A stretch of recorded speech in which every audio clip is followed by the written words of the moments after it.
Hello, everyone, and welcome to Political Theory 2070. My name is Hannah Kassab, and I'll be your professor for this asynchronous class.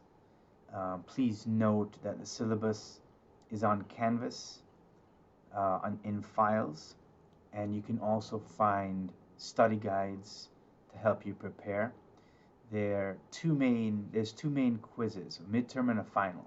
These are multiple choice, true and false, and the dates are posted on Canvas. There's also two writing assignments. Those dates are also posted. Please go and check it out, Canvas. Go just dig around.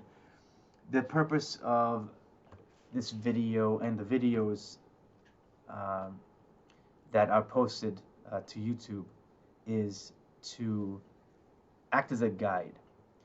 My hope is that these videos will help in your understanding of political theory, and a lot of students have trouble with the reading, so that these lectures are going to break it down for you and do so very simplistically. So if please pay attention to the lectures.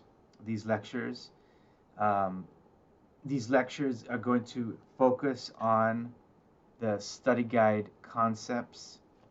So if you go to Canvas and go to Files, there's two study guides, one for the midterm and one for the final. So before you do anything, when you open these videos, just be mindful of the study guide terms that you'll be tested on. So this is lecture 1, and we're going to focus on 5 main ideas, well, 6. Aristotle's form of government and perversions. So there is an ideal government, and then there's a perversion. We're going to look at Aristotle and the state. So how does Aristotle conceptualize and understand the state? And also, third, how Aristotle understands and conceptualizes citizenship. But we also have readings from the Greek and the biblical traditions. 1 Samuel 8 and choosing a king. So how did the Israelites in ancient Israel choose a king? And then we're going to look at the Greek Bible readings, the role of the individual and the state. What is citizenship according to St. Paul?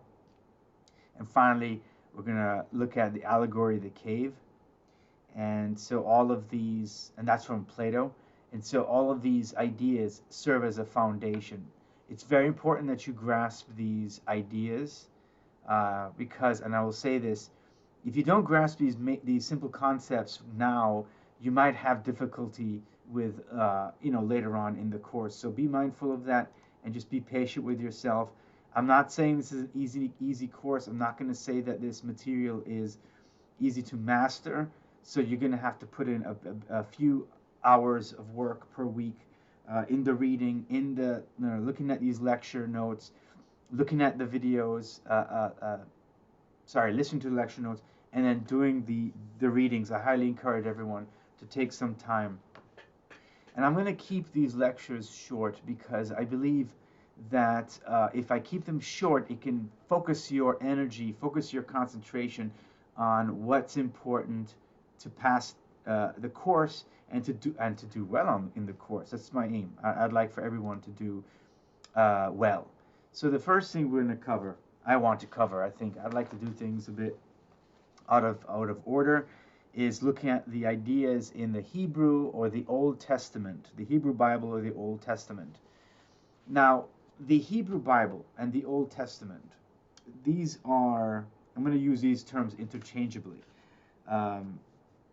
In terms of the Hebrew Bible, when you look at Genesis, the fall of man, Adam, the garden, eating the forbidden fruit and whatnot, it's very important to note what we're going to understand as the nature of mankind. What is human nature? Is it evil? Is it good? Can humans be trained to be good? Is human nature malleable, right? These are the sorts of ideas that we're going to begin with and we're going to end with. Like in week 14, we're going to look at whether or not the nature of man is a social construct, or if we are inherently good, or we're just necessarily selfish. And so we're going to see that repeated throughout the course. But in Genesis, we see the situation where man was created in perfection. He couldn't get better than that. Man had all his needs met, lacked nothing. And then, the deceiver, Satan, comes along and he says to Eve, all right, you're not going to die if you eat the fruit. God said you'd die, but really, he just doesn't want you to know. He doesn't want you to have the wisdom. He doesn't want you to become like him. So that was the first temptation that, of course, failed. Man failed to keep God's commandments. And so what is the nature of man? Man seems, in the episode of Genesis, it seems that man wants to become God. And I think that's very important, this idea of seeking power, seeking equality with a higher power. One can conclude that the story of Genesis is this idea of we can get to God without going through God. And then we see that repeated in the Tower of Babel story, right? And so all of this is to get to 1 Samuel. 1 Samuel 8, one of the assigned readings, one of the first assigned readings for this course. So 1 Samuel 8 is a simple story where before King David, the people of Israel were led by God through prophets or judges. And for some reason, the people of Israel got together and said, we want to have a king. And the prophet Samuel says, well, it's not going to be a good idea because this king is going to oppress you. And oppression, you're not going to be happy with that. The king they're going to take your wives. They're going to take your children and make them into servants. They're going to send them out into battle. They're going to be killed. Your children will be killed for this king. And the people said, we don't care. We want a king. Right? We don't care. We want this king. And it's kind of stunning because they were warned. They were warned. So if you look through the reading, if you look through the text, he will take your daughters to be perfumers and cooks and bakers, the best of your fields, vineyards and olive groves, and so forth. And it's basically this terrible oppression. He will take 1/10 of your grain and of your vintage and give it to the officials and attendants. And it's interesting to note that there was a first king, Saul, and then a second king came along by the name of David. David is very famous. And David is supposed to be the greatest and the best of all the kings. The most, I don't want to say goodest, but the most well-behaved person. The person the king that looks after the flock. But, it's interesting, he saw a woman on a rooftop, Bathsheba.